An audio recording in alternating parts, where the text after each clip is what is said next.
প্রিয় দর্শক, আসুন এতেকাফ সম্পর্কে কিছু সংক্ষিপ্ত কথা জেনে নেই। প্রশ্ন: এতেকাফ কাহাকে বলে? উত্তর: আল্লাহর সন্তুষ্টির উদ্দেশ্যে এতেকাফের নিয়তে মসজিদে অবস্থান করাকে এতেকাফ বলে। প্রশ্ন: সুন্নতি এতেকাফের ফজিলত কি? উত্তর: রমজান মাসের সুন্নতি এতেকাফ অত্যন্ত ফজিলতপূর্ণ। মহানবী সাল্লাল্লাহু আলাইহি ওয়াসাল্লাম বলেন, যে ব্যক্তি রমজানের শেষ 10 দিন এতেকাফ করে তাকে 2 হজ ও 2 উমরার সমান সওয়াব দেওয়া হয়।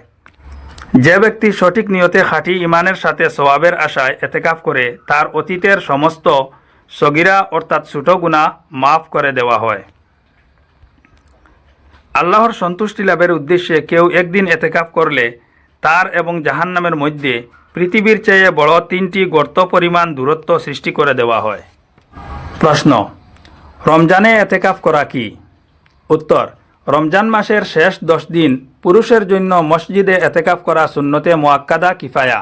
মহল্লার পক্ষ থেকে কোনো একজন এতেকাফ করলে সবার দায়িত্ব আদায় হয়ে যায়, আর কেউ না করলে সবাই গুনাহগার হন। প্রশ্ন: সুন্নতি এতেকাফ কি? উত্তর: রমজান মাসের শেষ 10 দিনের এতেকাফকে সুন্নতি এতেকাফ বলা হয়। প্রশ্ন: মহিলাদের জন্য এতেকাফ করা কি? উত্তর: মহিলাদের জন্য এতেকাফ করা অত্যন্ত সওয়াবের কাজ।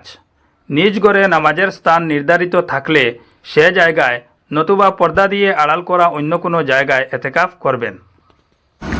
প্রশ্ন: সুন্নতি এতেকাফ কিভাবে করতে হয়? উত্তর: সুন্নতি এতেকাফের জন্য 20 রমজান সূর্যাস্তের পূর্বেই এতেকাফের নিয়তে মসজিদে প্রবেশ করতে হয়। মহিলারা এতেকাফ করতে হলে নির্ধারিত স্থানে ওই সময় অবস্থান করতে হয়। ঈদের চাঁদ হওয়া মাত্রই এতেকাফ শেষ হয়ে যায়। প্রশ্ন: কোন কোন কারণে এতেকাফ থেকে বের হওয়া জায়েজ?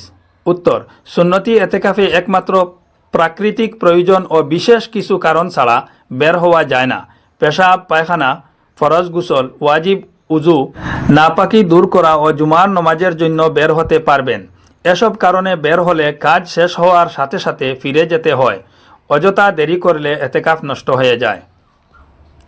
প্রশ্ন: কোন কোন কারণে এতেকাফ ভঙ্গ হয়ে যায় এবং কিভাবে কাজা করতে হয়? উত্তর: স্বেচ্ছায় রোজা ভেঙে দিলে, পাগল হয়ে গেলে কিংবা এক নাগাড়ে অজ্ঞান থাকলে এতেকাফ ভেঙে যায়। তাছাড়া মহিলাদের হায়েজ নেফাস হলে এতেকাফ ভেঙে যায়। কোনো কারণে সুন্নতি এতেকাফ ভেঙে গেলে রমজানের পর 1 দিন রোজা রেখে 1 দিন 1 রাত এতেকাফ করে কাজা আদায় করতে হয়। এতেকাফের বিশেষ 5টি মাসাইল। 1 নম্বর, এতেকাফের জন্য নিয়ত করা আবশ্যক। 2 নম্বর, পাঞ্জেখানা মসজিদে এতেকাফ করলে জুমুআহর নামাজের জন্য জামে মসজিদে যাওয়া যায়, এতে এতেকাফ ভঙ্গ হয় না। 3 নম্বর, পূর্বের উজু থাকা অবস্থায় আবার উজুর জন্য বের হলে এতেকাফ নষ্ট হয়ে যায়। 4 নম্বর, এতেকাফ অবস্থায় অযথা কথাবার্তা ও দুনিয়ার কাজে লিপ্ত থাকা মাকরুহ। 5 নম্বর, এতেকাফের সময় সর্বদা তিলাওয়াত, তাসবিহ, নফল নামাজ, দুরুদ ইত্যাদি ইবাদতে ব্যস্ত থাকা উচিত।